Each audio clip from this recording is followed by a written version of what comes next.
Merci, je m'appelle Hervé. Je suis cadre au programme national de la lutte contre la drépanocytose, ainsi PNSTD. Je suis médecin de l'État, bien évidemment, je suis aussi dans le privé. Donc c'est tout ce que je peux dire sur ma personne. Marié, père,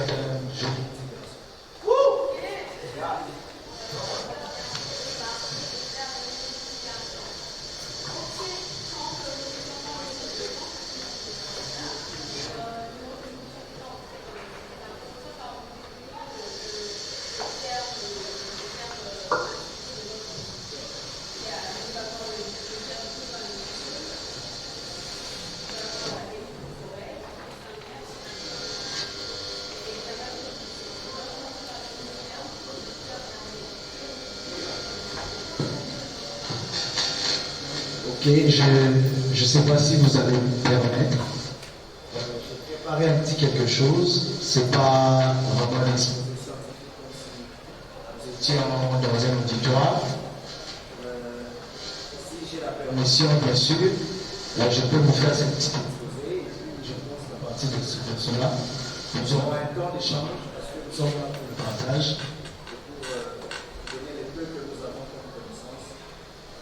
Pour justement justifier pourquoi le cœur dit non. Pourquoi le sang dit non alors que le cœur dit non. Je pense que, premièrement,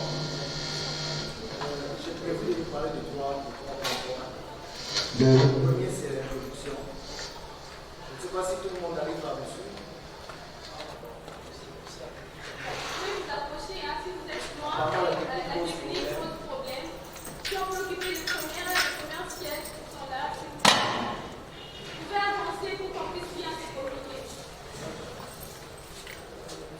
Je sais que les gens n'aiment pas se mettre devant. S'il vous plaît. C'est l'exception aujourd'hui.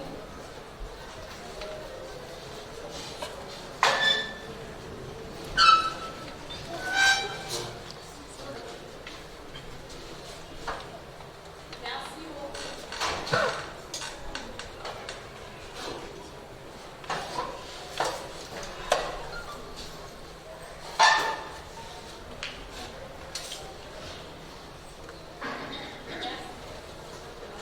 Oui, je disais que j'ai prévu de vous parler de trois points. Le premier, c'est l'introduction. Nous allons essayer un peu de définir certains concepts, question de parler le même langage tous. Et deuxièmement, nous allons vraiment entrer dans le vif du sujet de la drépanocytose. Nous allons expliquer la maladie et nous allons parler du mode de coordination et ainsi de suite.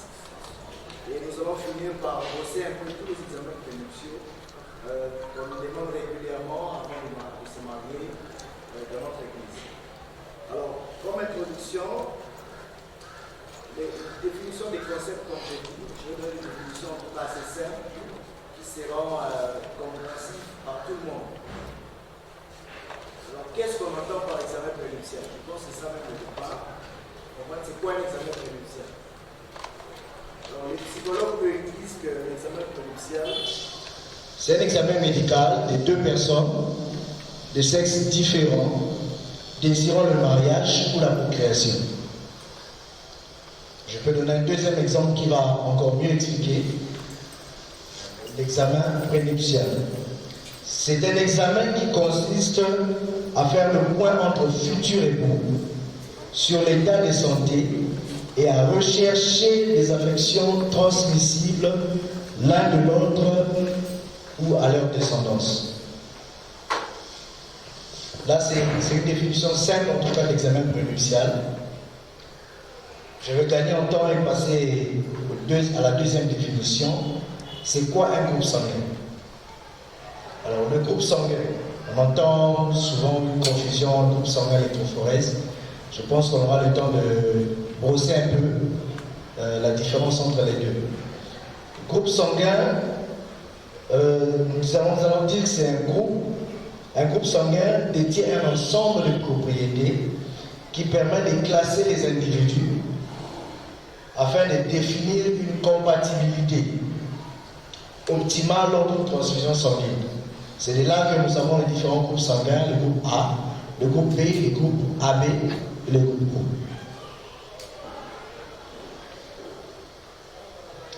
Alors, la troisième définition, c'est facteur Rhésus.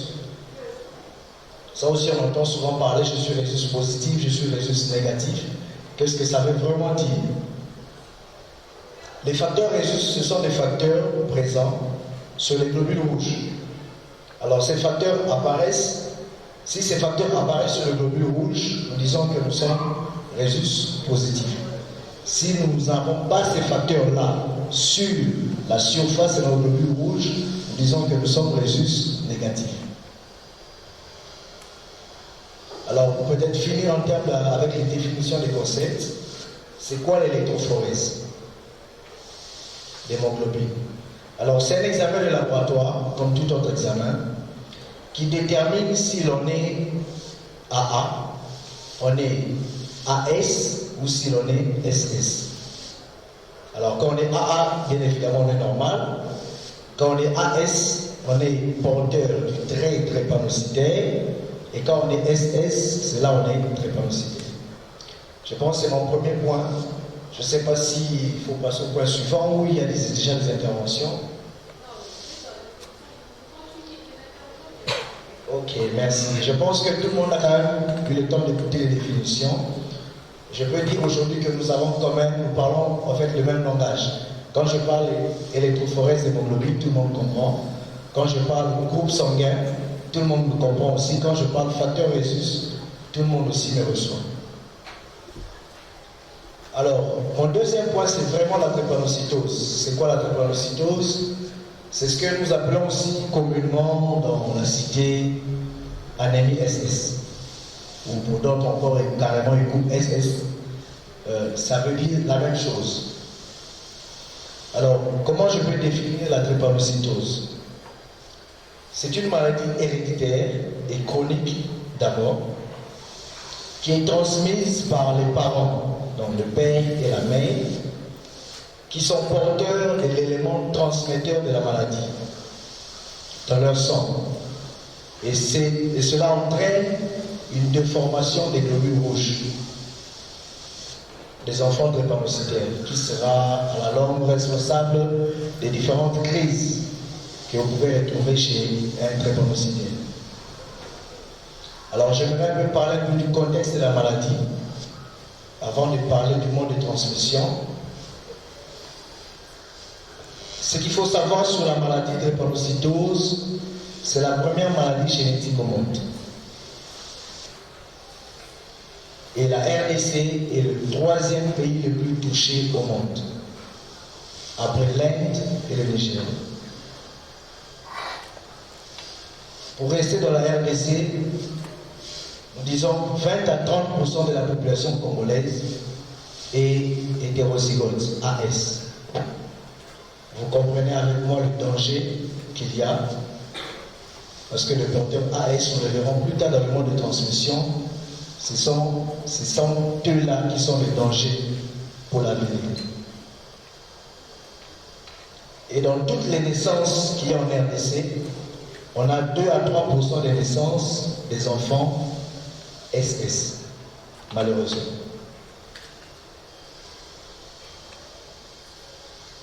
Et de ces enfants SS qui naissent, 50 à 75% de ces enfants-là meurent avant même d'atteindre l'âge de 5 ans.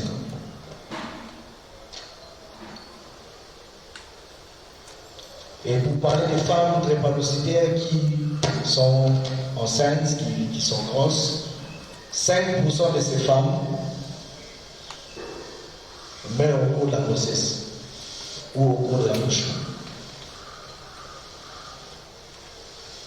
Alors, je vais parler un peu du côté social de la maladie. Quel est l'impact socio-économique de la maladie?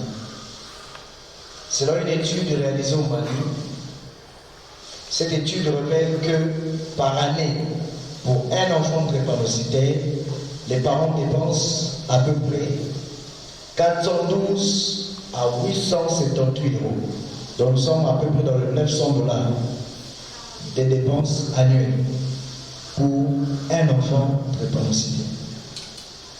Donc vous conviendrez avec moi que les parents qui ont des enfants drépanocytaires, ils ont un budget annuel d'environ $900 qui sont réservés seulement pour soigner cet enfant.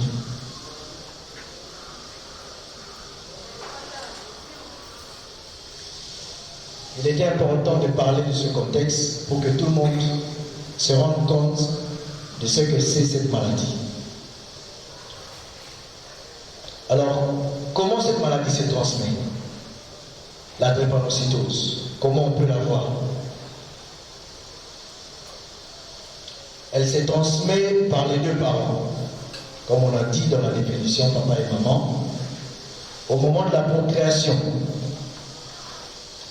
les parents peuvent donner les enfants AA, c'est-à-dire les enfants normaux, s'ils ne sont pas malades, c'est-à-dire si aucun d'eux n'est porteur d'un trait drépanocytaire, le S.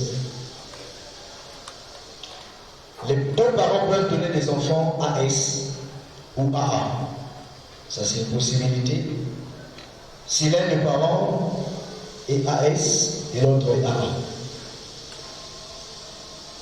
Alors, le même parent peut aussi faire exclusivement des enfants SS. Si les deux parents sont SS, ils peuvent faire à 50% des enfants AS, des enfants SS, pardon, si les deux parents sont AS. Alors, ceci nous montre que nous avons trois catégories d'individus en fonction de l'électrophorèse d'hémoglobine.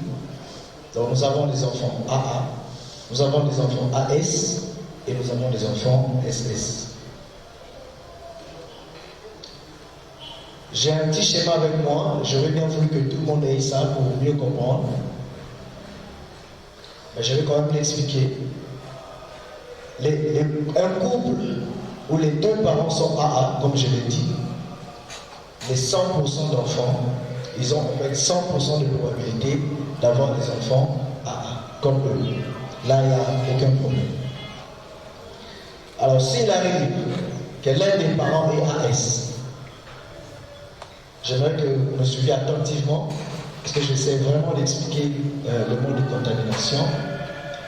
Si l'un des parents est AS et que l'autre est AA, ces deux-là,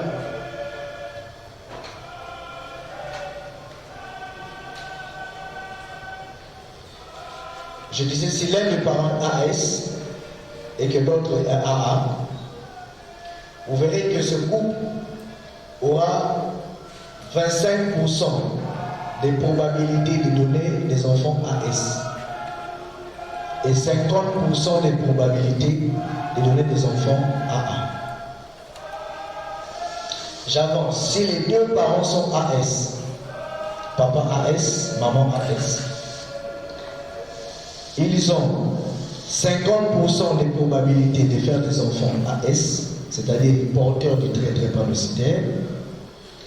Ils ont 25% de probabilités de faire des enfants SS. Et ils ont aussi 25% de probabilités de faire des enfants normaux AA.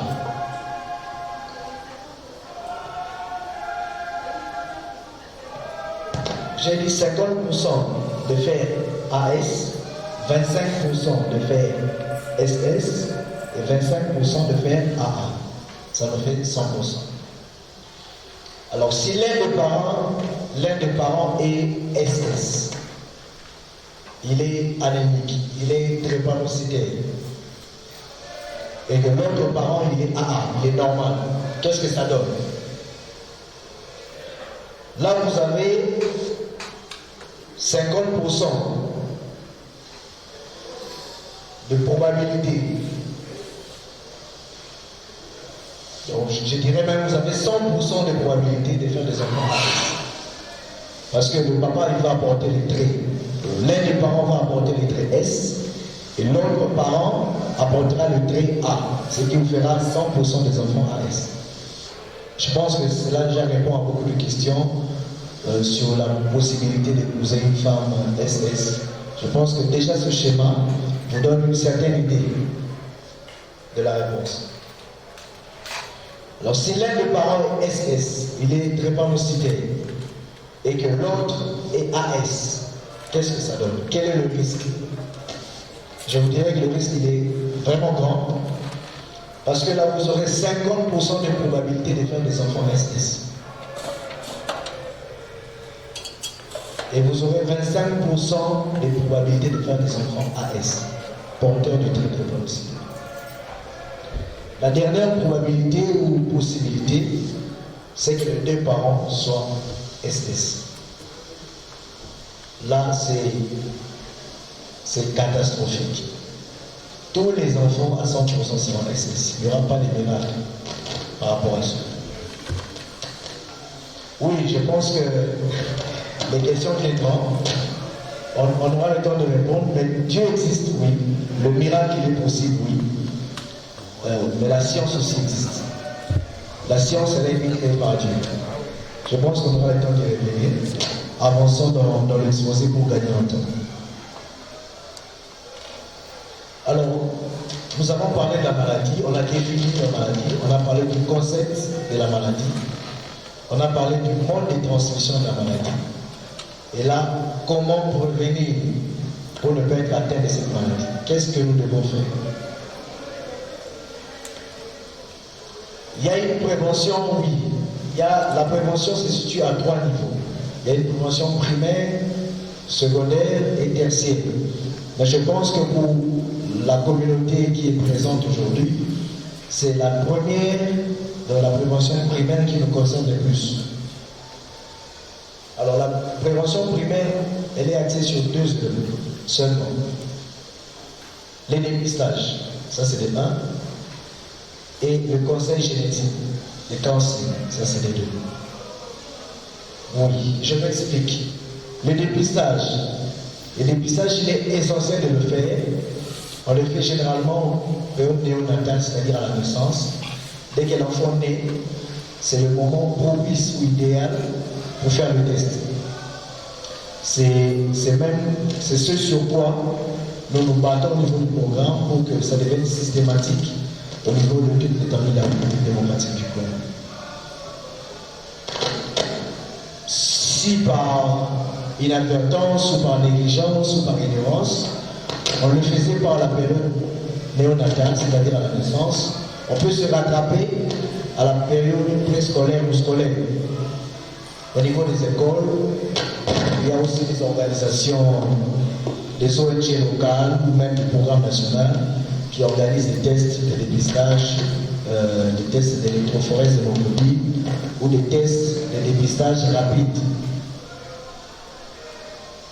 Alors, quand on peut le faire, c'est bien évidemment en période prépuciale, comme cela nous est demandé ici à l'église.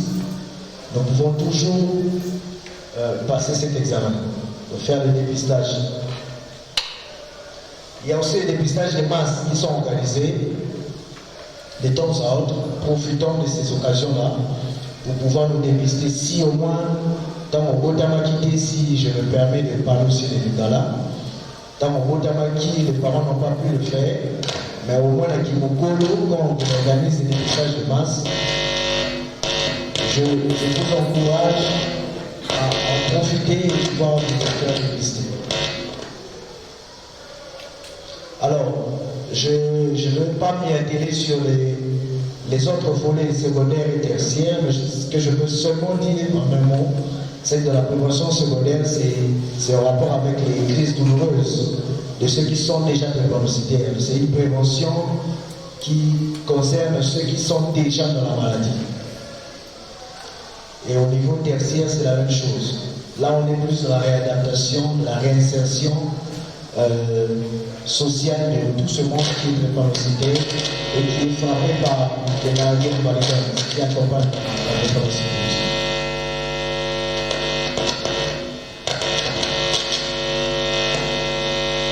Alors, je vais chuter pour passer à l'échange parce que c'est même l'objet de la rencontre d'aujourd'hui, c'est échanger, ce n'est pas de monologuer.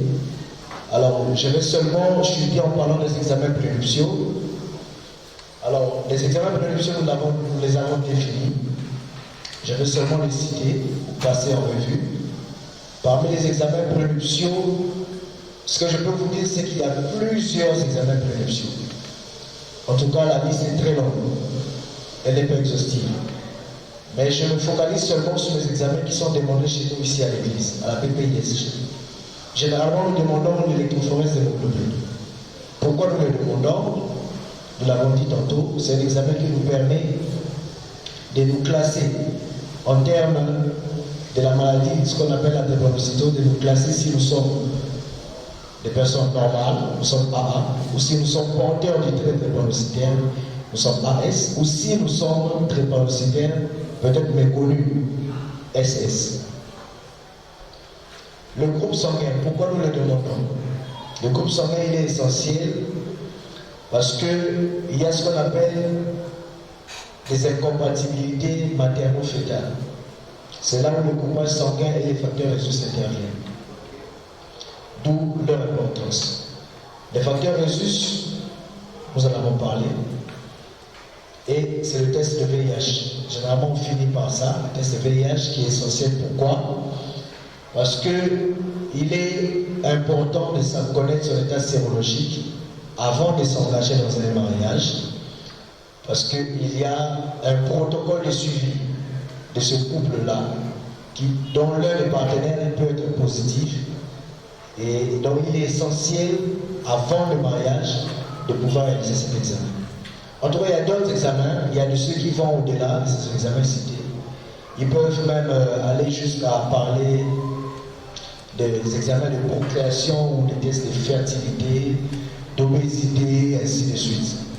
Voilà. J'ai clôturé mon exposé là pour ne pas être long à monologuer. Je pense qu'il est grand temps de passer à l'échange. Voilà. Je pense que nous avons retenu quelque chose. Alors, nous sommes dans un cadre où on parle de l'amour, de l'expérience. Alors, notre cœur est qu'est-ce que pour une relation? C'est l'amour ou c'est la santé? Je dirais d'emblée les deux. Pourquoi? Parce que c'est vrai, je ne suis pas cadre de l'EPM, mais je peux quand même dire un mot parce que je suis passé par là. Ce qui compte dans l'amour, dans une relation, c'est d'abord l'amour. Il faut que l'amour existe. Ça, c'est le départ. Et l'amour existe. Et pour faire le pas, pour entrer dans le processus du mariage, c'est là où la santé intervient.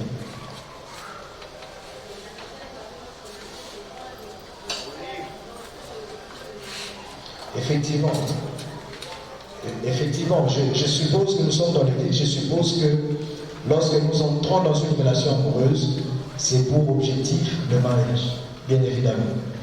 Alors, avant même d'aller loin dans notre relation, il faut déjà que la santé intervienne.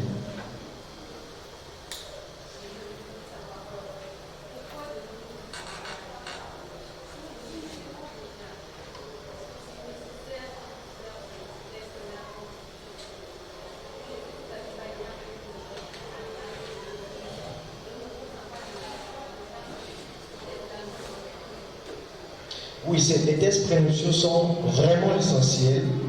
Pourquoi? Parce que ça nous permet, nous, personnel médical, de vous accompagner. Les tests prénuptiaux ne sont pas là pour mettre des barrières de couple, mais c'est pour accompagner le couple à vivre heureux. Parce que nous nous marions pour être heureux quand même. Ce n'est pas pour souffrir ou pour tout le temps avoir des problèmes médicaux. Nous nous marions pour être heureux. D'où l'importance de ces tests qui vont permettre au corps médical de vous accompagner dans le mariage.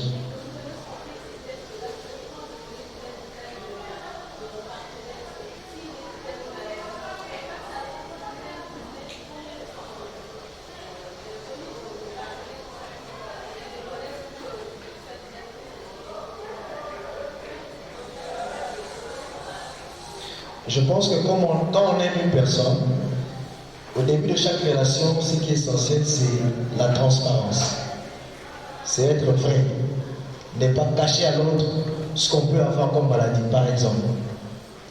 Parce que le cacher, avec prétexte que non, il va partir, Mais plus tard, c'est vous qu'on traitera les sorciers dans le mariage.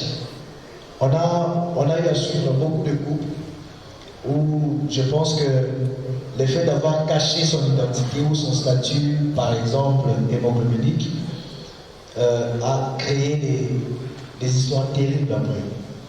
Mais un couple qui est vrai, c'est dire la vérité. Je suis par exemple moi SS, j'épouse un homme qui est AA. Où est le problème? Toutes les raisons du monde d'être vrai dès le départ.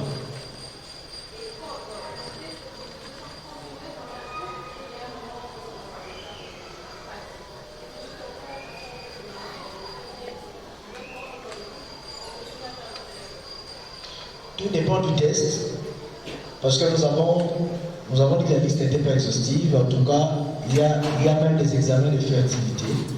On va voir dans un couple où il y a une stérilité secondaire, c'est-à-dire qu'ils ont déjà eu des enfants, mais après ils ont du mal à avoir encore d'autres enfants. Ça fait partie toujours des examens, la liste des examens prénuptiaux, mais néanmoins, la majorité des examens se font en avant. Et en aval, on peut compléter par des examens supplémentaires. Mais toutefois, vous pouvez aussi manquer un examen avant le mariage. Vous pouvez toujours vous rattraper pendant le mariage. Pourquoi? Parce qu'il peut arriver à un couple de ne pas faire l'électrophorèse d'hémoglobine. Et il se retrouve le premier enfant. Après les 6 mois, l'enfant commence à manifester des crises douloureuses, des crises hémolytiques, c'est-à-dire des anémies, où vous êtes tout le temps obligé d'aller à l'hôpital, transfuser l'enfant, transfuser. L'enfant se plaint des douleurs articulaires, osseuses, ainsi de suite à chaque fois. Le premier enfant, c'est le cas, le deuxième, c'est le cas. Vous dites finalement, on est maudit, c'est le diable, vous cherchez les démons, vous faites un peu la rétrospective de tous les oncles qui n'ont pas perçu peut-être toute la dose. Le problème n'est pas là. Le problème, il est peut-être juste dans l'électrophorèse hémoglobine. Et là, dans ce cas, vous pouvez toutefois le faire et vous rendre compte que vous êtes, par exemple, ASAS, et vous prenez conscience de cela, et vous avez fait un suivi, comme nous avons du conseil génétique. Vous bénéficiez d'un conseil, ça vous permet de mieux prendre en charge vos enfants.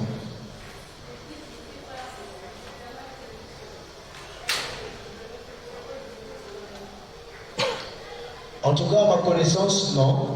Les examens de production n'ont pas existé dans la Bible. Et d'ailleurs, quand vous remontez les temps, il y a ces examens qui ne se faisaient pas à l'époque, mais qui aujourd'hui se font. Ça nous permet d'éviter certaines maladies qu'on a vécues dans le passé, peut-être dans la Bible même, qu'on peut éviter aujourd'hui. Vous savez, une maladie dans un mariage,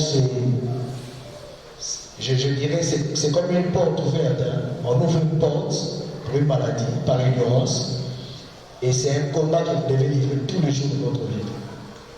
Alors que Dieu vous donne la possibilité aujourd'hui de l'éviter.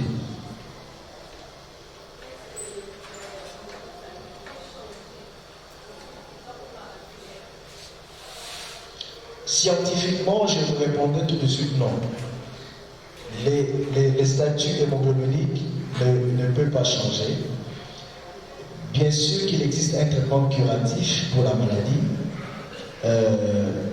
qui est la greffe de la moelle osseuse, qui est un traitement très coûteux et qui n'est pas forcément à la portée de tout le monde, et dont aussi l'expertise fait défaut dans notre monde. Donc, en dépit de cet examen, les statuts hémoglobiniques ne peuvent pas changer. Mais pour répondre en tant qu'enfant de Dieu, nous sommes croyants et nous avons vu, en tout cas chacun d'entre nous a expérimenté la main de Dieu plus d'une fois dans différents domaines de notre vie. On ne peut pas exclure cette possibilité parce que rien n'est impossible à Dieu de pouvoir changer le statut hémoglobinique de quelqu'un. Nous avons reçu des témoignages, pas au programme, parce que là-bas ça ne passera pas. C'est à l'église, pas seulement ici, mais des témoignages des enfants qui étaient nés drépanocytaires, mais Dieu les a changés et ils ne sont plus drépanocytaires. Ça existe.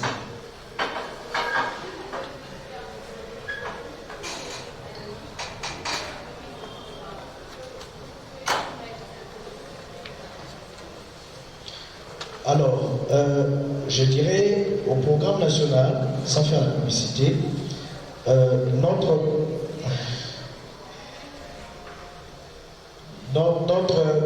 notre vision ou notre objectif, ce n'est pas d'empêcher les gens de se marier. Ce n'est pas ça l'objectif. Mais l'objectif, c'est d'accompagner. Nous ne faisons que conseiller. S'il existe des mariages à risque ou à haut risque, les mariages à risque sont des mariages entre parents AS. Là, ce sont des mariages à risque. Les mariages à haut risque, c'est lorsque l'un des partenaires est SS et l'autre est AS. Là, c'est à haut risque. Ce sont des mariages que nous décourageons, mais nous n'empêchons pas, parce que c'est la personne elle-même qui choisit avec qui il veut passer le reste de sa vie. Alors, ce que nous, comme soignants, nous pouvons faire, c'est d'accompagner ce couple-là par des conseils appropriés. Par exemple, si un couple vient avec des enfants déjà drépanocytaires, nous les conseillons, nous leur donnons ce que nous appelons les règles des vies d'hygiène des drépanocytaires. Nous leur donnons ces règles, nous leur expliquons leur importance, comment gérer ces enfants-là. Et en respectant ces règles, les enfants feront de moins en moins de crises et les parents dépenseront de moins en moins d'argent pour la prise en charge de ces enfants. Je suis dans un groupe, je suis fiancée. Après avoir fait des tests prénuptiaux, je remarque que je suis AS. Alors moi et mon fiancé, on dit d'accord, on va se marier. Mais la famille, impossible, parce que je risque d'abîmer leur lignée. Qu'il n'y a pas des AS et moi je viens avec cette forêt-là, ça dérange. Alors quel conseil vous pouvez donner à un tel couple? Alors je pense que la réponse à cette question dépend de plusieurs hypothèses. Devant nous échapper à la bénédiction de nos parents, de faire hors nos dogmes. On s'en fout de la décision des parents, fait comme on veut. Sans bénédiction de la famille. Oui, je disais qu'en tout cas pour répondre à cette question, cela dépend des hypothèses.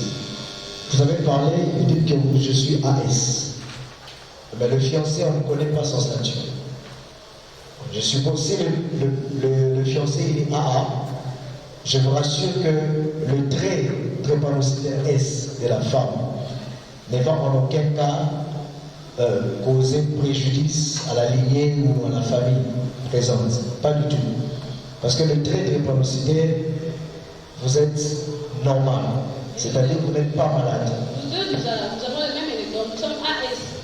Donc, dans la deuxième hypothèse où les deux sont AS, dans cette hypothèse-là, comme nous l'avons dit au départ, vous avez 50% de probabilité de faire des enfants SS.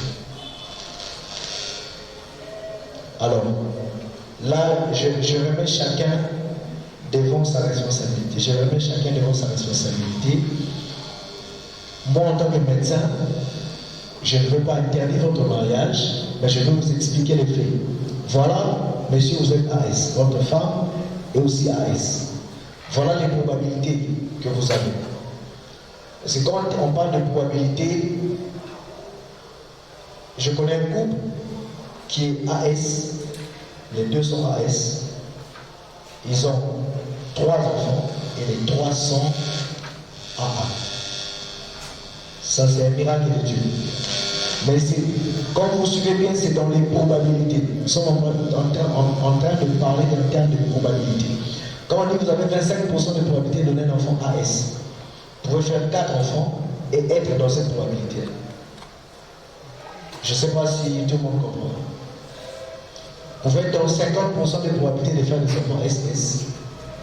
Vous faites 4 enfants et les 4 sont dans les 50% de probabilité. Docteur, refuser d'épouser quelqu'un parce qu'il est AS, n'est-il pas une forme de discrimination? En tout cas, j'ai dit tantôt que nous n'étions pas là pour empêcher les mariages. Nous sommes là pour expliquer les faits. On vous explique, voilà ce à quoi vous devez vous attendre dans le mariage. L'objectif est qu'on ne puisse pas continuer et qu'on puisse rendre. C'est ça le but. même si vous ne le dites pas directement, mais l'objectif est que nous ne personne mariée. En tout cas, non, ce n'est pas le cas. L'objectif n'est pas celui-là, parce que si vous vous rappelez, j'ai dit tantôt que la liste des examens prénuptiaux était très longue. S'il fallait tenir compte de tous ces examens, peut-être que beaucoup de mariages n'auraient même pas lieu aujourd'hui. Donc, il n'y a pas toujours cette compatibilité à 100%. Il y a toujours des domaines pour lesquels on n'est pas compatible. Mais on essaye d'encadrer les gens pour que cette incompatibilité-là n'ait pas une influence négative sur le mariage, la vie du mariage. On élève de la responsabilité de nous, les enfants, ou les fiancés, ou de parents qui déjà, dès que nous sommes nés, doivent déjà faire pour les enfants.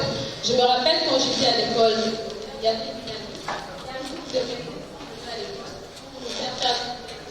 une amie qui est venue chez elle. Moi, je voulais faire le test. Alors les parents lui ont dit, tu le feras si tu veux te marier. Voilà, c'était ça la réponse des parents. Et l'enfant était triste. Moi, je veux quand ce sera le moment que je sache déjà me positionner, mais les parents lui disent, quand tu seras prêt pour te marier, là tu feras. Donc, tu vas t'amener à l'hôpital pour faire ça. Vous voyez pas que ce sont nos parents qui sont un peu, qui ne prennent pas, qui ne sont pas, c'est leur responsabilité, ou bien c'est à nous de faire nos tests là de même. C'est une belle question. Je dirais que la responsabilité revient à tout le monde. C'est-à-dire que ce soit les enfants, les fiancés, les parents, tout le monde devrait connaître son statut hémoglobinique. Alors, l'idéal serait de faire l'examen néonatal, c'est-à-dire à la naissance. C'est ça l'idéal. Mais si je dois demander ici, dans l'Assemblée, qui connaît son statut, je ne sais pas s'il y aurait 5 mains levées. Je ne sais pas. Je ne sais pas. Voilà. Je pense que le 90% de la salle ne connaît pas son statut. Vous verrez que c'est un devoir manqué de nos parents, parce qu'ils n'ont peut-être pas eu l'information à temps, ils ont été ignorants ou ils ont été négligents au point de ne pas nous faire cet examen-là déjà dès la naissance. Mais néanmoins, peu importe l'âge, on peut toujours le faire. Ce qui compte le plus, c'est de le faire avant de se marier. C'est ça qui est encore le plus important. Mais c'est comme si c'est plus le mariage qui vient. Et si moi je ne me marie pas, parce que c'est pas tout le monde qui va se marier. C'est comme si on fasse plus le mariage, mais pas d'abord la santé. Oui, c'est vrai qu'on fait plus le mariage parce qu'on ne veut pas transmettre notre anomalie génétique à nos enfants. C'est comme ça que nous privilégions le marié. Mais même ceux qui ne sont pas mariés, eux, même sans le vouloir, ils font le test. Je vous explique. Un garçon qui a 18 ans, il n'a jamais fait le test auparavant, mais à force de faire des crises douloureuses, que ce soit au niveau osseuse, au niveau articulaire, ou faire des anémies à répétition, le médecin va l'amener à faire cet examen-là. Je pouvais encore baisser d'âge, hein. J'étais à 18 ans, je peux descendre à 6 ans. C'est la même chose. Le médecin va l'amener à faire cet examen-là, et c'est à la suite de cet examen qu'on découvrira peut-être qu'il est SS. Et là, la prise en charge est adaptée par rapport à cet enfant. Docteur, vous êtes médecin dans l'église, vous êtes dans la commission de médecins de cette église. Est-ce que la commission a un programme pour aider peut-être les jeunes de l'église qui n'ont pas de possibilités, parce que souvent dit les examens là ça coûte. Ces jeunes qui n'ont pas de possibilité de faire cet examen là, au lieu qu'on puisse attendre jusqu'à ce qu'ils vont se marier pour venir à budget, est-ce que l'église fait un programme peut-être une fois par année pour aider à ces jeunes-là de se connaître déjà bien avant? À ce que je sache, l'église a pris une habitude depuis 2 ou 3 ans maintenant, à travers avec des ONG locales, pour réaliser ces examens-là, notamment l'électrophorèse d'hémoglobine aussi. Malheureusement, ces examens-là ne sont pas toujours gratuits, parce que c'est une expertise externe qui vient vers nous. Mais je pense que l'appel est lancé pour qu'on intègre au niveau de l'église une organisation peut-être pour pouvoir organiser ça. Je pense que sans avancer en besogne, il y a une ONG qui compte le faire encore avec les autres églises, en passant par la commission médicale. Il faut toujours en profiter parce que les coûts ne sont pas forcément exorbitants quand ce sont ces ONG-là qui viennent vers nous. Mais même si vous n'avez pas les moyens de le faire, quand le programme national organise des campagnes de masse, des dépistages gratuits, il faut en profiter et le faire. Parce que l'Église ne sera pas toujours en mesure de faire ces campagnes-là gratuites.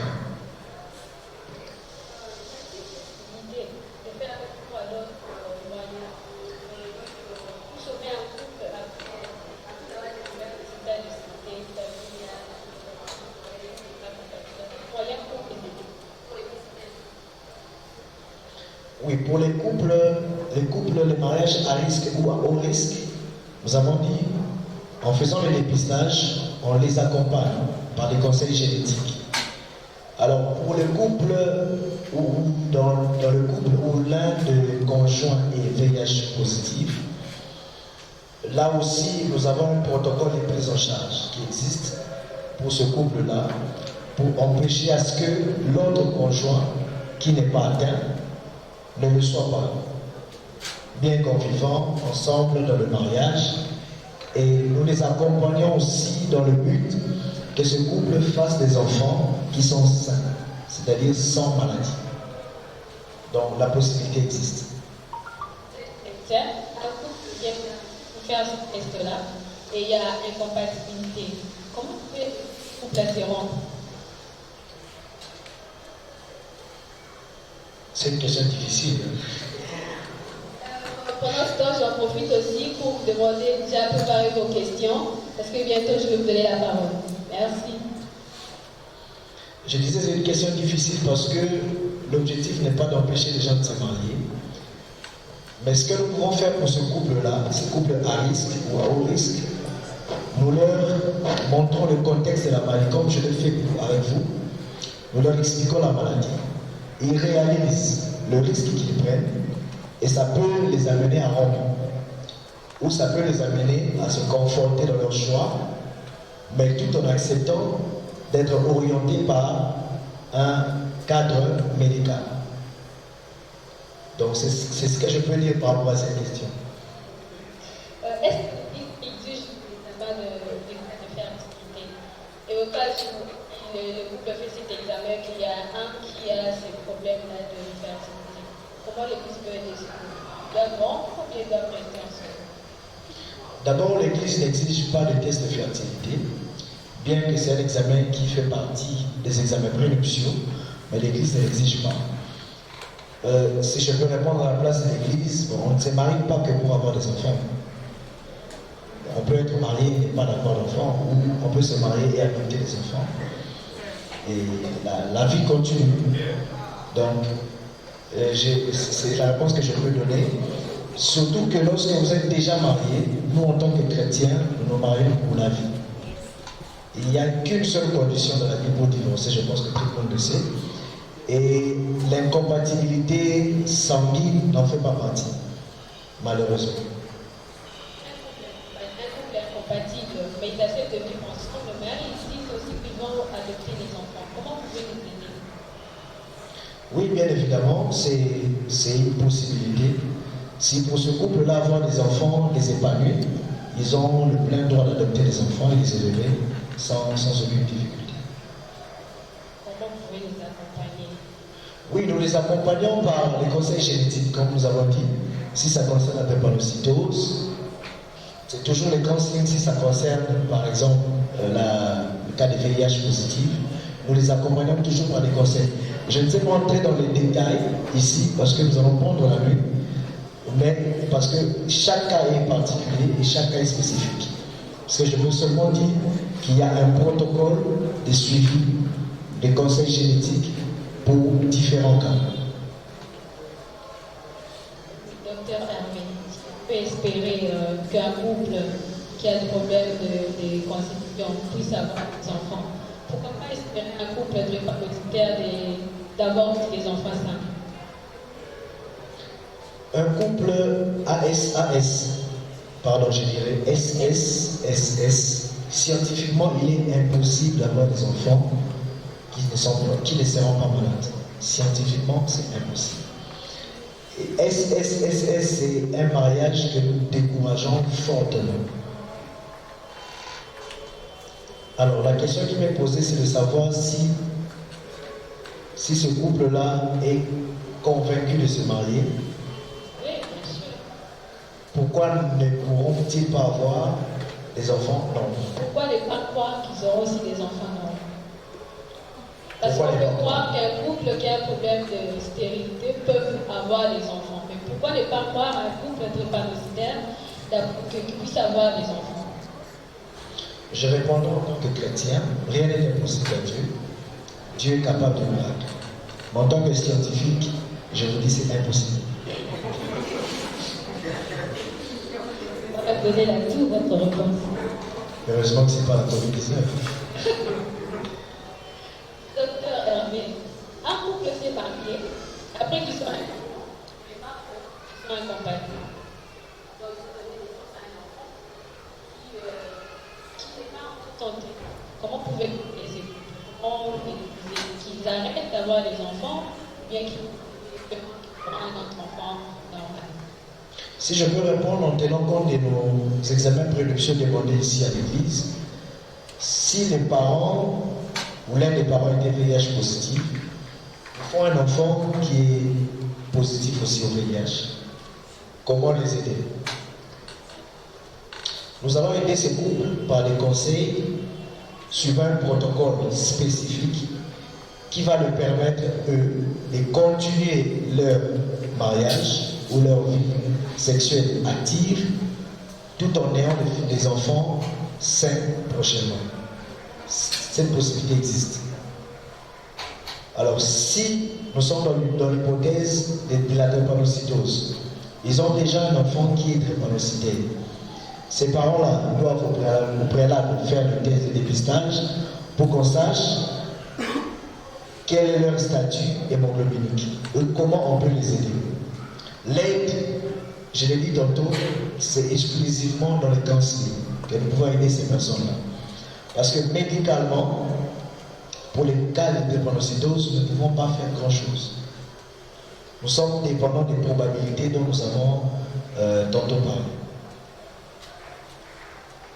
Y a-t-il d'autres facteurs de compatibilité à éviter ou à considérer avant ou pendant le mariage?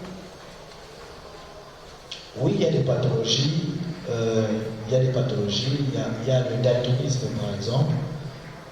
S'il vous plaît, comme moi? Le daltonisme, c'est une maladie où on fait des confusions de couleurs entre le vert et le rouge. Le daltonisme? Oui, ce sont des daltoniens. Ça me rappelle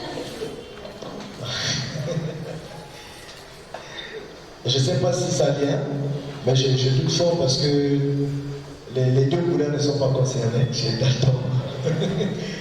Mais ce que je peux dire, c'est que ce sont des maladies rares qu'on ne retrouve pas forcément à grande fréquence chez nous ici en Afrique. Mais ce sont des maladies où je dirais l'élément porteur de la maladie est récessif. C'est un peu comme dans la drépanocytose. Je ne vais pas entrer en tout cas dans les explications scientifiques. Ça va sûrement vous ennuyer. Mais ça fait partie des listes des maladies qu'on peut éviter en faisant des examens prénuptiaux. Il y a aussi l'albinisme qu'on peut éviter, pardon. Il y a aussi des tests d'obésité. Ça, c'est en rapport avec l'IMC, l'indice de la masse corporelle. Un couple où l'un des conjoints est obèse, surtout les femmes, peut amener à l'infertilité. Déjà, avant même que le mariage ne soit consommé, la femme peut déjà être infertile. Et ce sont des examens ou des orientations que nous donnons. Comment faire pour perdre du poids, comment faire pour se maintenir, et ainsi de suite.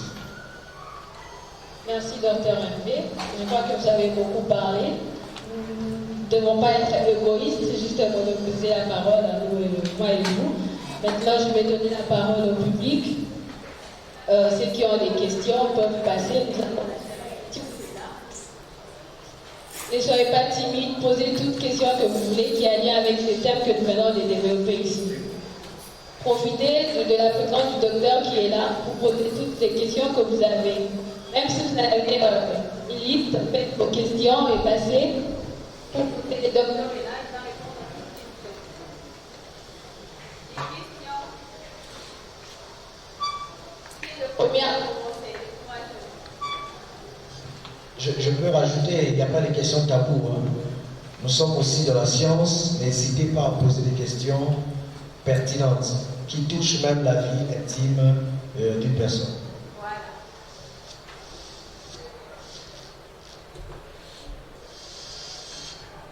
J'ai toute une liste de questions ici. Hein. Si vous ne passez pas, je vais continuer avec mes questions.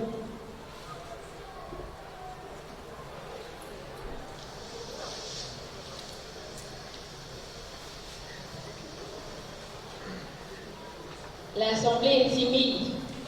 Vous faites, c'est comme si vous prenez un cours et personne n'a compris. Alors que le docteur,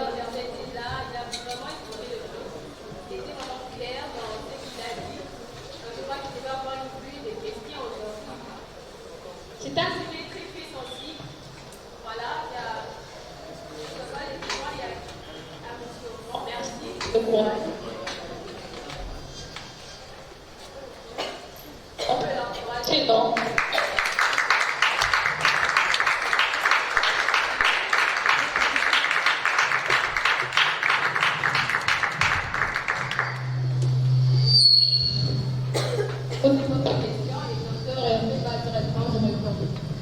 Bonsoir à tous. Voilà, je réponds au nom de Némi. Donc, voilà, j'ai une question. Bonsoir, docteur. Bonsoir. Vous avez eu à parler d'un exemple d'un couple qui peut avoir un enfant juste une seule fois et les autres fois, je ne sais pas si c'est la dame qui devient stérile ou bien c'est l'homme qui devient stérile, mais les enfants ne viennent pas. Et vous avez juste frôlé en disant que c'est un problème de résus, quelque chose comme ça. Alors je voudrais savoir, dans ce domaine-là des résus positifs, négatifs, entre l'homme et la femme, c'est quoi le problème lorsque, après avoir mis au monde un seul enfant, les autres enfants ne viennent pas? Ça devient des sujets de prière, alors que c'est juste un problème de connaissance. Mais aussi, si ce fait que c'est un problème de résus, soit chez la femme ou chez l'homme, quelle est la prise en charge? Qu'est-ce que le couple peut faire pour remédier à ces problèmes afin que les enfants viennent?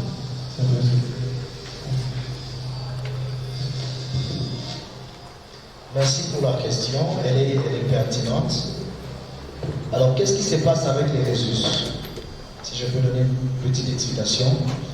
Généralement, le problème, c'est la mère. Les femmes n'en feraient pas. Le problème vient souvent de la mère. Si la maman est résus négative, c'est-à-dire sur la surface de ces globules rouges, il n'y a pas de facteur résus. Là, il n'y a aucun problème. Mais si la maman est résus, qu'est-ce que je disais? Si la maman est résus positive, là, il n'y a aucun problème. Mais si la maman est résus négative et que l'enfant qu'elle porte est résus positif, vous comprenez qu'il y a un contact des deux sangs. Il y a le sang de la maman dans le globule rouge, dans la surface du globule rouge n'a pas de facteur résus, alors que celui de l'enfant, dans la surface des globules rouges, on retrouve des facteurs résus. Il y a un contact. Pour la première grossesse, le sang de la maman entre en contact avec les facteurs résus. Il n'y aura pas de danger pour cet enfant-là présent, pour ce premier enfant. Mais la maman va développer des antigènes qui vont combattre plus tard tout facteur résus qui va entrer dans son corps. C'est-à-dire, à la deuxième grossesse, si l'enfant est aussi résus positif, le sang de la maman va combattre l'enfant. Et là, vous avez deux possibilités. Soit c'est un avortement. C'est dans ce cas-là où vous pouvez avoir un enfant aujourd'hui et les grossesses qui suivent, ce sont des avortements, et on cherche le sorcier de la famille. L'autre complication ou conséquence, ce sont les incompatibilités materno-fétales, c'est-à-dire l'enfant résiste jusqu'à l'accouchement, mais à l'accouchement, l'enfant présente des maladies. Et la plus grande maladie, c'est la maladie hémorragique du nouveau-né. L'enfant va saigner de partout, de nez, narine, des oreilles, de la bouche, de l'anus, du pénis ou du vagin. Donc, c'est l'une des conséquences de cette incompatibilité rhésus. Alors, le deuxième volet de la question consistait à savoir que faire si la maman est rhésus négative et que l'enfant qu'elle porte est rhésus positif. Il y a un traitement qu'on donne pour la première grossesse. La maman est rhésus négative, mais elle porte un enfant rhésus positif. Mais d'où vient cet enfant positif? Les rhésus, il est héréditaire, il vient des parents. Si l'enfant est positif, c'est que son père était rhésus positif. Alors, je disais, pour revenir à la réponse, je disais qu'il existe un traitement. Il y a un produit que nous donnons qui coûte autour de $100, un produit général. On injecte à la maman, généralement c'est 72 heures après le premier accouchement. Dans d'autres cieux, on fait un examen spécifique avant de donner le produit pour se rassurer si l'enfant que la maman portait était rhésus positif ou négatif avant de donner. Si l'enfant était négatif, ça ne vaut pas la peine de donner le produit. C'est à la prochaine grossesse où l'enfant sera positif qu'on donnera le produit 72 heures en déant 72 heures pour protéger bien évidemment toutes les autres grossesses qui viendront après. Le temps que quelqu'un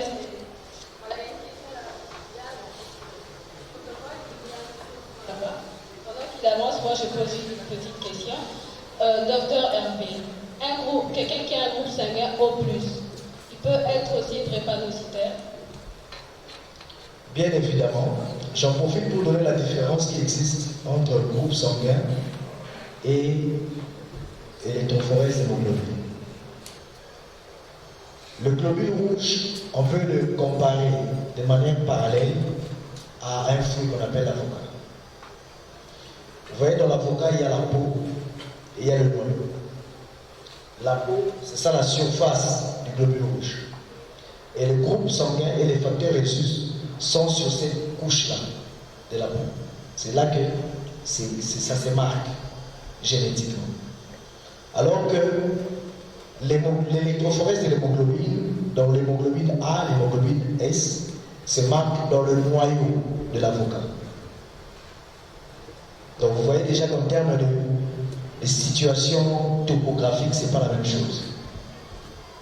On peut bien être le groupe A, groupe sanguin A, ou B, ou AB, ou O, et être AA en termes d'électrophorèse, ou AS, ou SS. Oui, vous pouvez être, même les rhésus, c'est la même chose. Donc vous pouvez être du groupe sanguin O, rhésus positif, c'est-à-dire O+, et être drépanocytaire ou être une personne normale.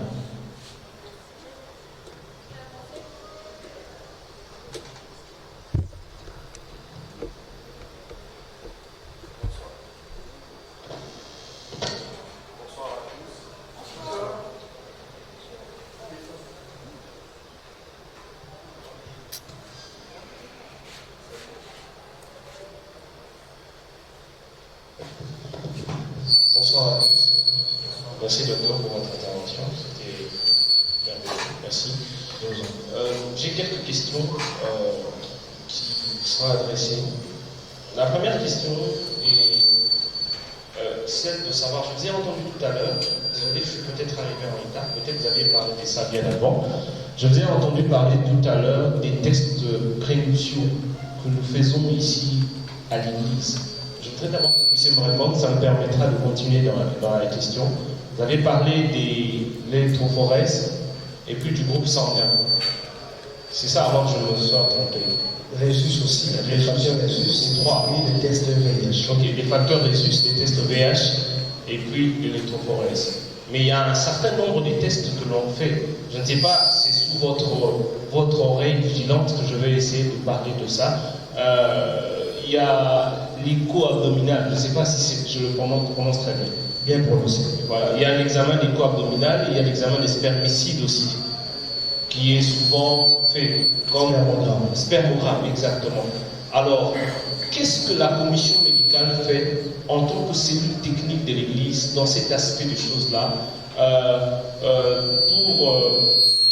qu'est-ce qu'elle donne comme conseil en tant que cellule technique de l'Église à l'Église lorsque un couple qui, avant de se marier, n'a pas fait ces examens-là parce que l'Église a semblé les recommander selon les droits qui ont été cités, et arrivé dans le mariage, ils font face au problème qui, si ces deux tests de spermogramme et d'écho abdominal avaient été faits, ils n'allaient pas connaître ce problème. Ça, c'est la première question. Qu'est-ce que la commission médicale fait? La deuxième question, docteur Hervé, est celle de savoir ceci. Hier, j'ai échangé avec un couple quelque part. Alors, apparemment, avant qu'on puisse se marier, ils se sont mariés très récemment. Et l'homme a des problèmes de puissance. C'est-à-dire que il semble faire preuve d'impuissance dans leur liaison intime. Et bien, là, je ne parle pas en scientifique. Je parle au chrétien, au serviteur de Dieu Hervé, et qui est à la fois docteur aussi. Ne dissociez pas, s'il vous plaît, en répondant. Ne dissociez pas le docteur et l'enfant de Dieu ou le serviteur de Dieu. Oh là là. L'homme est en train de me dire que, puisque je viens ici, l'homme est en train de me dire que, puisque il n'arrive pas à satisfaire sa femme dans leur union, dans leur maison, et il estime qu'il peut aller voir ailleurs, et que le problème c'est réellement sa femme. Alors, vous en face d'un tel homme, étant célibataire de mon état, je ne savais pas lui donner une réponse dans ce sens, mais je vais donner une réponse en tant que serviteur de Dieu, mais je voudrais, vous en face d'un tel monsieur, que ferez-vous? Je finis par la troisième question. Vous dites que non, si un couple a un problème de stérilité ou un problème de compatibilité sanguine, il faut beaucoup plus prendre des précautions. En termes de foi, Dieu peut faire des miracles, mais scientifiquement, il ne faudrait pas prendre ce risque-là. Mais docteur Hervé, attendez s'il vous plaît. On a l'impression que vous faites l'affrontement entre foi et raison. Foi versus raison, docteur Hervé. Mais attendez, de la Genèse à l'Apocalypse, toutes les stérilités de la Bible, en commençant par Abraham jusqu'à Jean-Baptiste, qui d'ailleurs, on a l'impression que c'était seulement des femmes qui étaient stériles, pas les hommes. Docteur Hervé, ces hommes ont cru, ont été des hommes de foi. Après leur foi, Dieu a honoré leur foi. La place de la foi. Vous prenez position pour la foi ou pour la raison, docteur? Non, ne me répondez pas en scientifique. Répondez-moi en un de mots.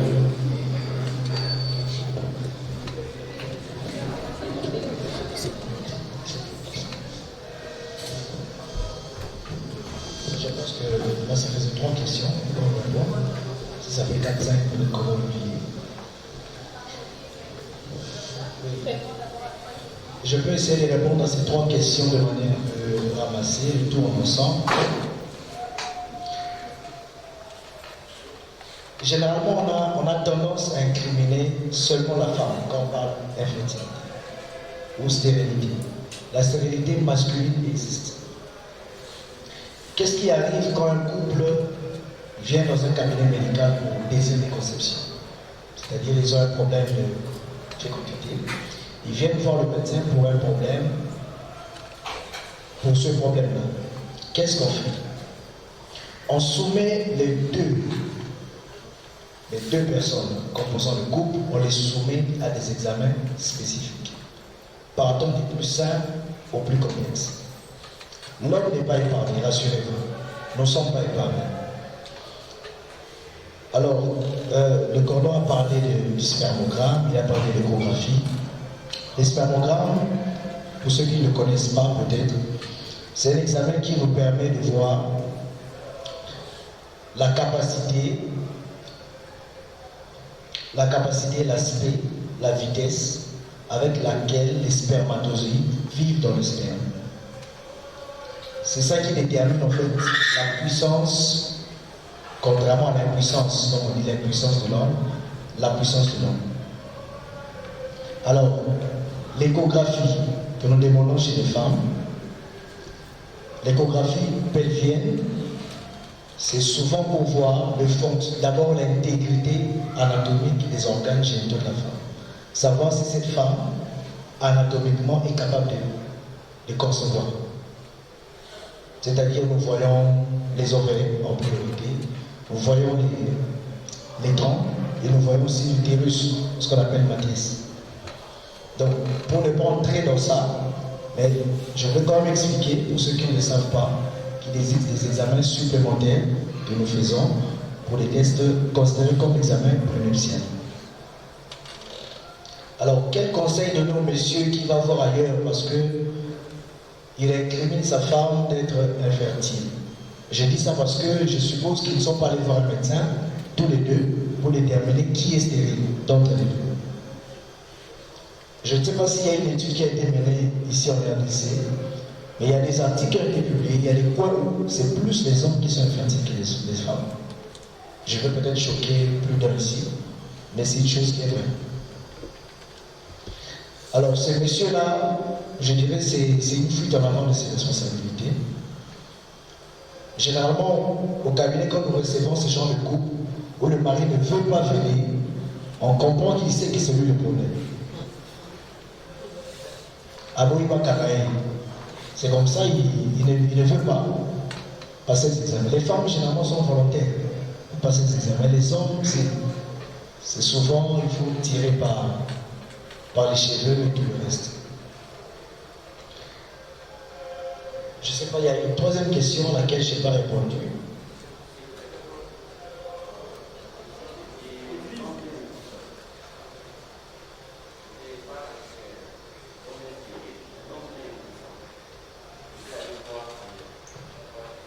Oui, c'était par rapport à l'impuissance de cet homme. Que faire pour cette personne? Bien sûr, il existe des traitements. Parce que quand on dit impuissance, ce n'est pas un diagnostic. C'est un peu comme un ensemble de diagnostics. Si je peux considérer ça comme ça. Alors, il y a plusieurs maladies qui peuvent amener un homme à être impuissant. Et ces maladies-là peuvent être soignées. Je donne un exemple qui est récurrent chez les hommes.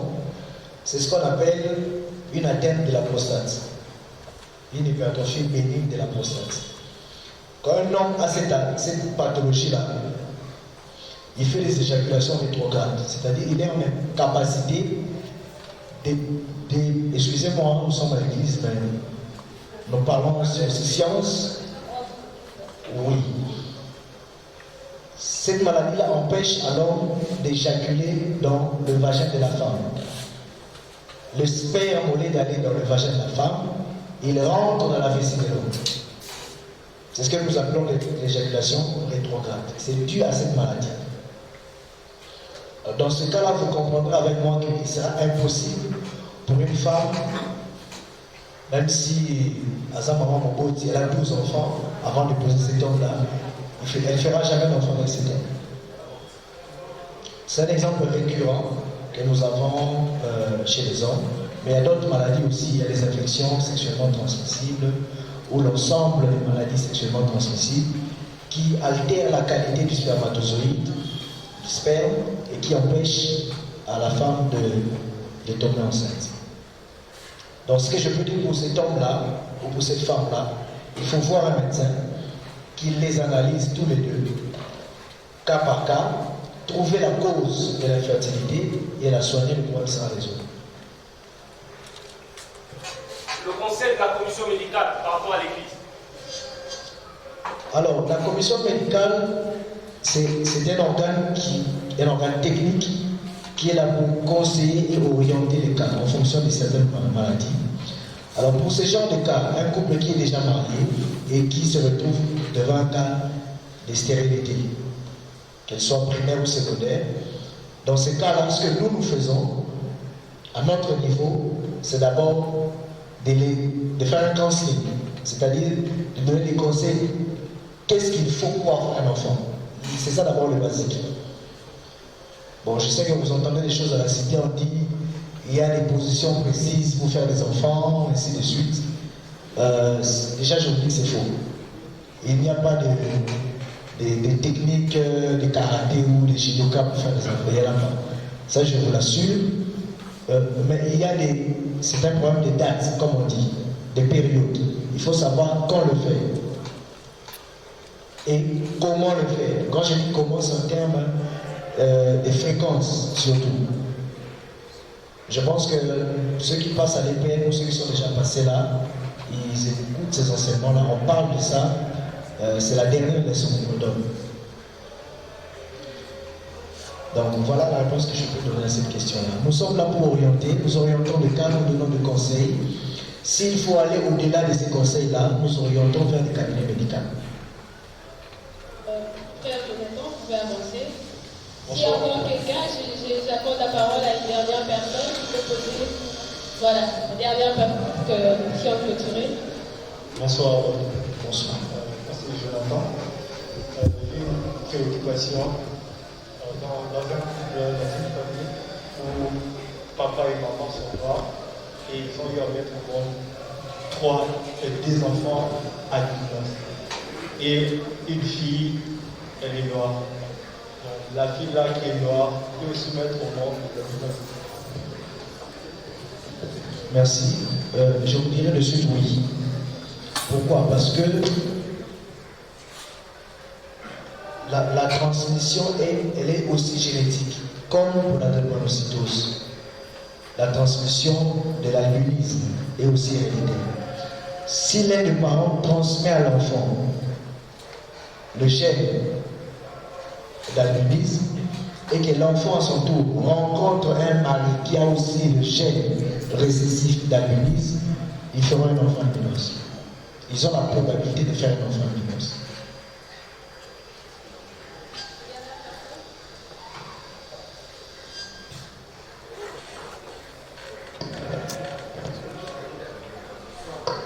Bonsoir.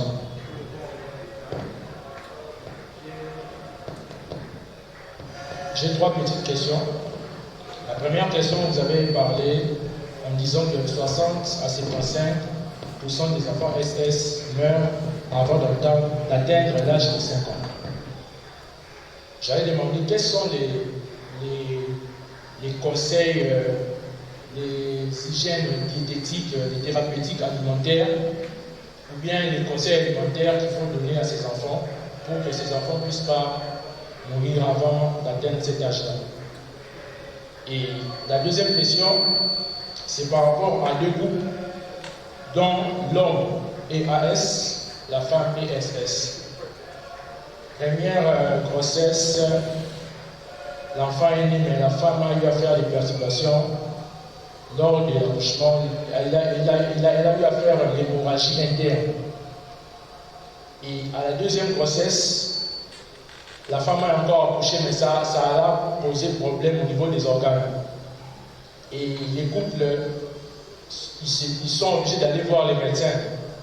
Et quel conseil le médecin peut donner à ces couples? Parce que la deuxième naissance de la femme a failli même amener la femme à la mort. Et quel conseil le docteur, vous en tant que docteur, vous pouvez donner à ces couples, sans oublier que le monsieur c'est un militaire. Tous nous connaissons les concepts des militaires en termes de procréation. Et la troisième, dernière question, vous avez parlé, vous avez dit qu'un enfant anémique, aujourd'hui sur le plan socio-économique, dépense une affaire de $900 par rapport au traitement. Est-ce que vous, au niveau du programme, ou bien au niveau de l'hôpital, comme l'hôpital qu'on reconnaît les anémiques Mabanga à Yolo, est-ce que vous n'avez pas d'autres traitements qui peuvent réduire le coût de 900 $? Parce que un enfant anémique coûte, vraiment ça coûte très cher, parce que même dans les bus, quand on monte, quand on prêche, on écoute ONG, ceci, les enfants anémiques, est-ce que par rapport au coût de 900 $, il n'y a pas moyen de réduire le coût parce que c'est trop coûteux avec les conditions du pays? C'est un peu ça. Ok, je vais commencer par la dernière question. Le côté financier, le coût annuel de chaque enfant.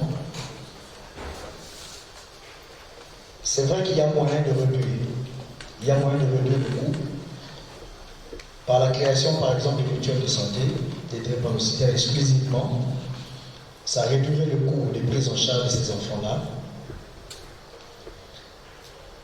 Mais quand l'étude a été menée, c'est en fonction, je dirais, des hôpitaux privés, où le coût est généralement un peu plus exorbitant que les hôpitaux publics. Mais quand cela me tient, les produits ou toutes les manœuvres d'urgence qu'on pose chez les enfants drépanocytaires sont coûteuses, que vous soyez dans le public ou dans le privé.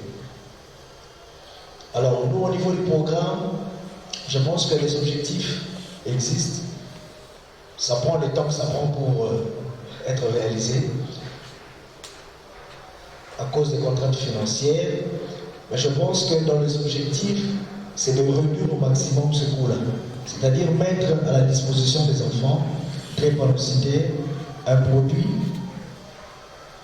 qui permet de réduire considérablement les crises et qui, par ricochet, va réduire aussi le coût annuel des prises en charge de ces enfants drépanocytaires. Alors, docteur, la question concernant le couple dont vous avez parlé. Où la femme a fait 2 fois. Oui, la femme est SS et le mari AS. Et il est militaire. Oui. Alors, le conseil que nous donnons pour les femmes enceintes qui sont drépanocytaires, vous voyez dans les statistiques, nous avons parlé de ça. Les femmes drépanocytaires enceintes sont à risque de décès lors du travail de l'accouchement ou même pendant la grossesse seulement. Alors ces femmes-là suivent ce qu'on appelle les CPN, les consultations prénatales, que tout le monde suit, mais pour celles-là, elles sont particulières. Elles sont davantage rapprochées. Si pour une femme normale, on peut donner un rendez-vous de 2 mois après, ou 2 mois après, pour celle-là, ce sera un suivi hebdomadaire. Dans le suivi, les CPN sont rapprochés, sont, je dirais, plus stricts pour ce genre de femmes, parce qu'il faut les protéger contre les éventuelles complications qui pourraient survenir, que ce soit durant la grossesse ou durant le travail d'accouchement. J'allais ajouter par rapport à ça, au cas où après les grossesses sont liées à compliquer, après la naissance des enfants, et le couple se revient vers vous pour vous donner les conseils, demander les conseils. Qu'est-ce que vous allez dire? D'arrêter de faire la fécondation ou bien de stopper un petit moment pour du bon ou bien pour un petit terme, un petit moment? Tout dépend aussi de la volonté du couple. Mais néanmoins, pour les drépanocytaires, nous les conseillons de ne pas avoir beaucoup d'enfants. C'est vrai, beaucoup diront, beaucoup commencent par 2, mais de ne pas avoir beaucoup d'enfants. Parce qu'à chaque grossesse, c'est un risque. Vous avez un risque pendant 9 mois, à tout moment, ça peut emporter la femme. À tout moment, il va y avoir une expulsion, c'est-à-dire l'avortement. Et même après l'accouchement, la femme peut présenter des complications. Quand vous avez parlé d'une hémorragie interne, par exemple, la femme peut faire une rupture utérine et ça peut l'emporter. Donc vous voyez que le risque est permanent pendant les 9 mois de la conception. Raison pour laquelle nous conseillons à ces femmes-là de ne pas faire beaucoup d'enfants. Quand on fait déjà 2 ou 3 enfants, on conseille d'arrêter. Généralement, on fait une ligature de trompe ou on utilise d'autres méthodes en fonction de ce que le couple veut. Parce qu'on n'impose pas la méthode contraceptive à un couple.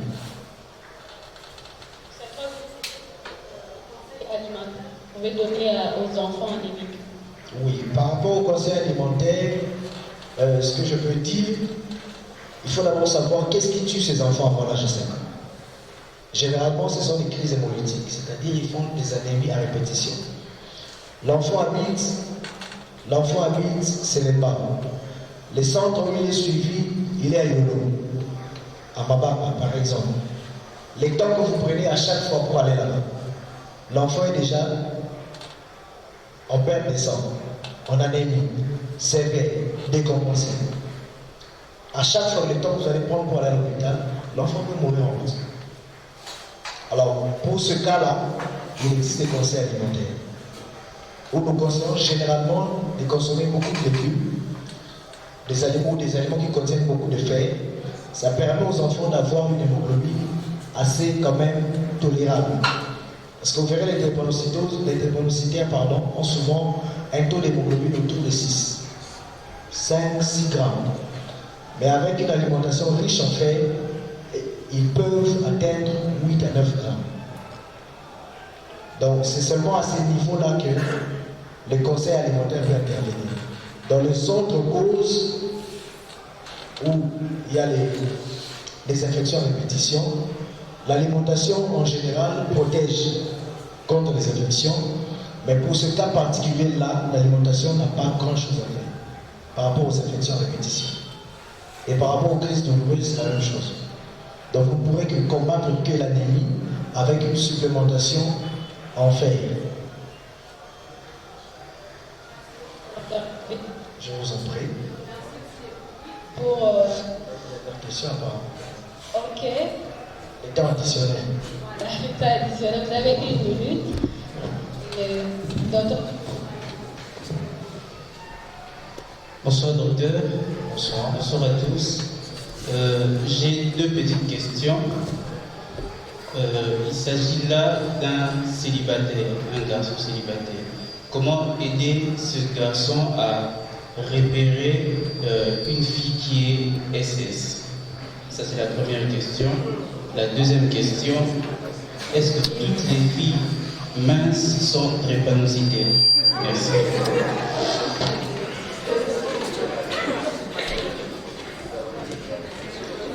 Comment repérer une fille drépanocytaire? Bon, je vous avoue que ce n'est pas très difficile. Il y a des éléments qui peuvent vous orienter dans ce sens-là. Mais j'espère que vous ne le faites pas pour une discrimination. Hein? Parce que nous avons dit que les femmes ou les filles SS ont aussi droit au mariage. Les femmes SS doivent exclusivement épouser les hommes AA.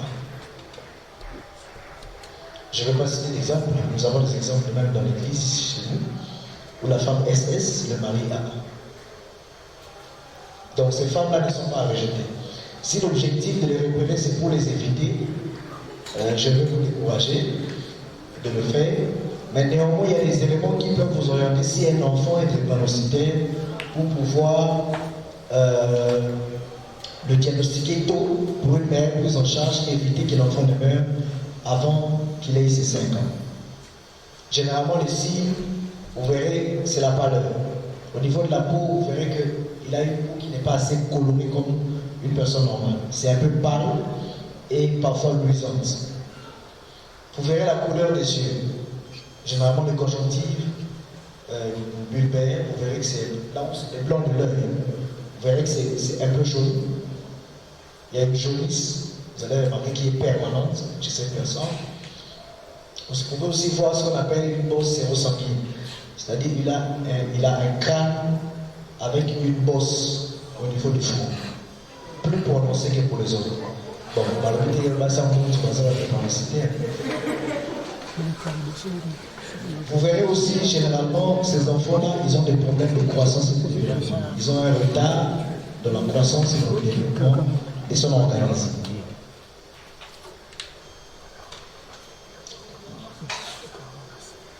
Oui, j'en viens.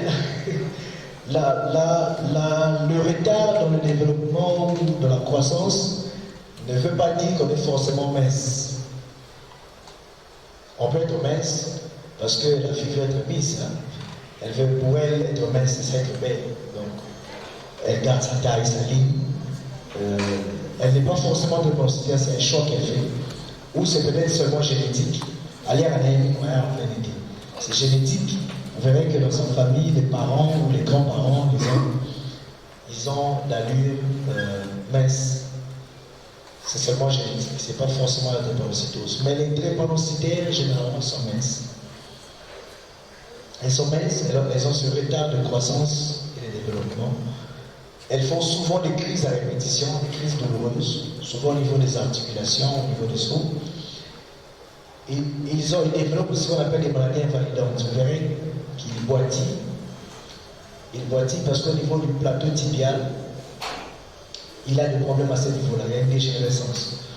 Ces enfants-là, vous verrez parfois, il a une plaie qui ne cicatrise pas, ce qu'on appelle un ulcère.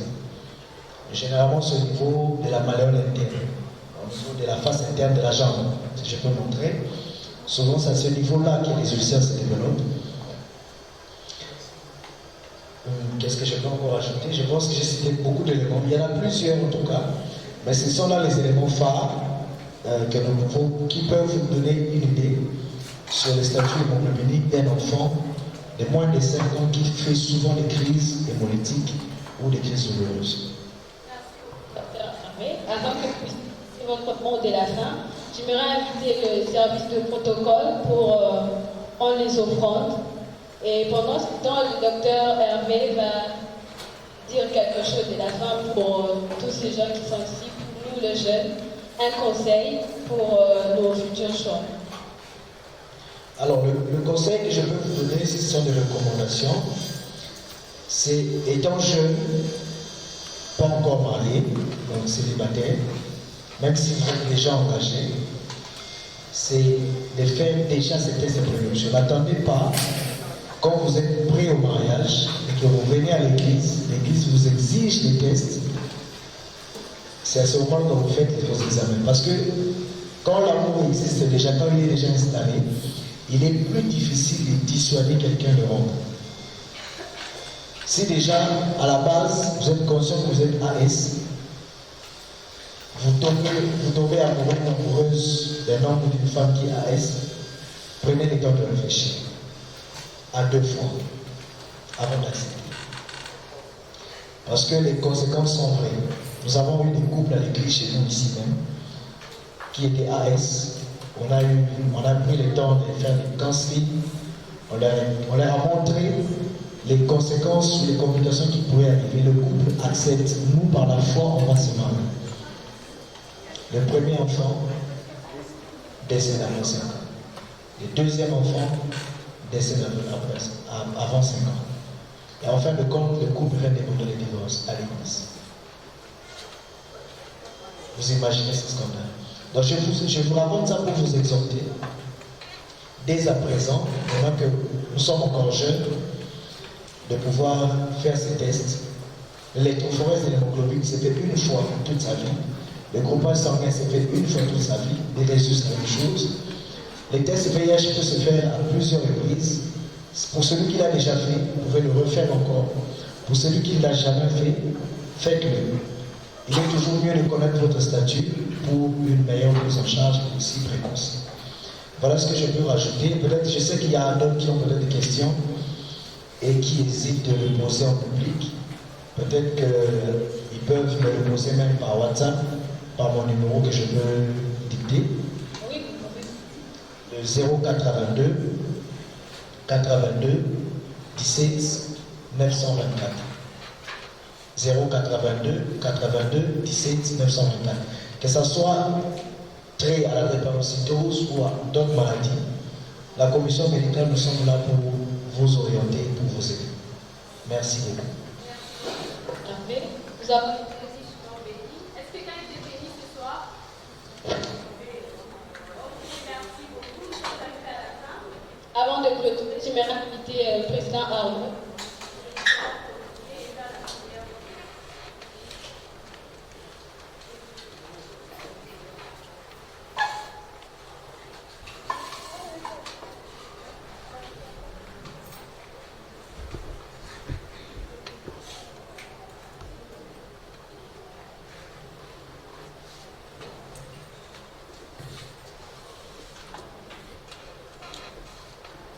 Bonsoir. On va grâce à Dieu pour la grâce qui nous a donné ce soir d'être enseignés, d'être instruits.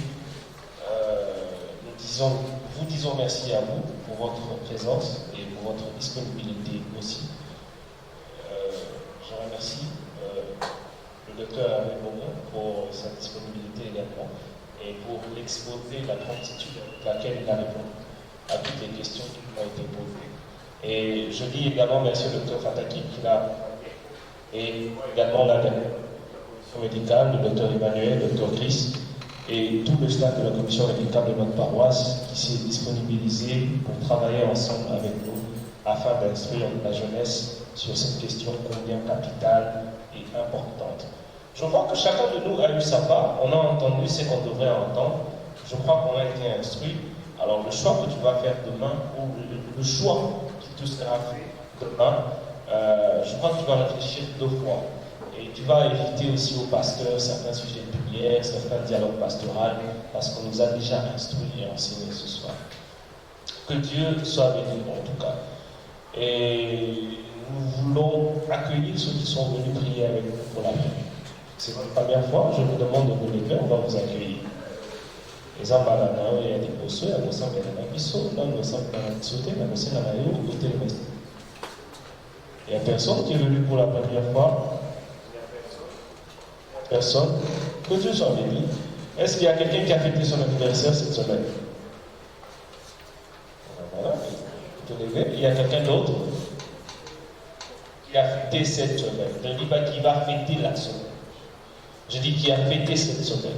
Je vois Jocelyn, quelqu'un d'autre? Il n'y a personne d'autre. Alors, est-ce qu'on peut à l'unisson chanter pour nos 2 frères joyeux anniversaire?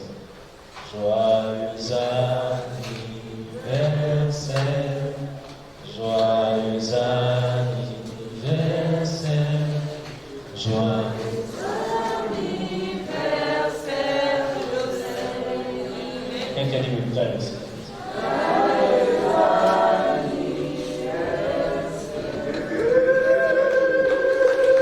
Bon anniversaire. Vous pouvez vous asseoir. Notre prochaine réunion de la jeunesse, notre prochaine réunion, ça sera au mois d'août. On n'aura plus réunion au mois de juillet. La prochaine réunion, on aura une succession des samedis. Vous vous rappelez encore des temps de prédication que nous avions eu avec les nôtres ici. Alors on aura au mois d'août ce qu'on a appelé ADN. ADN veut dire, ça ne signifie pas acide explosif. C'est ça. Alors ADN signifie à la découverte de l'eau. À la découverte des nôtres, c'est des temps merveilleux qu'on va passer. Je vous assure, pour rien au monde, je vais rater cela et je vous demande aussi de ne pas rater cela. C'est des temps merveilleux dans la prédication que nous allons passer avec les grâces internes. Ça veut dire que les jeunes de l'église seront là. On va louer, on adore Dieu avec la chorale. Il y aura 2 intervenants les jours, ils vont prêcher, ils prêchent, et ça sera le 7 août, le 14 août, le 21 août. Les intervenants et tous les programmes vous seront donnés dans les jours qui vont suivre. On se prépare par rapport à ça. On va se tenir et on va finir. Alors là, vous pouvez laisser le docteur arriver. Je vais clôturer et vous bénir avec son micro. Pour ce temps merveilleux passé dans ta présence, laisse que tu bénisses chacun d'entre nous, que tu bénisses notre retour, que tu nous accompagnes et que tu nous ramènes demain ici, Seigneur, pour te rendre grâce, te rendre les cultes que toi seul tu mérites d'avoir. C'est en ton nom, Papa, que nous avons ainsi prié, au nom de Jésus. Amen. Amen.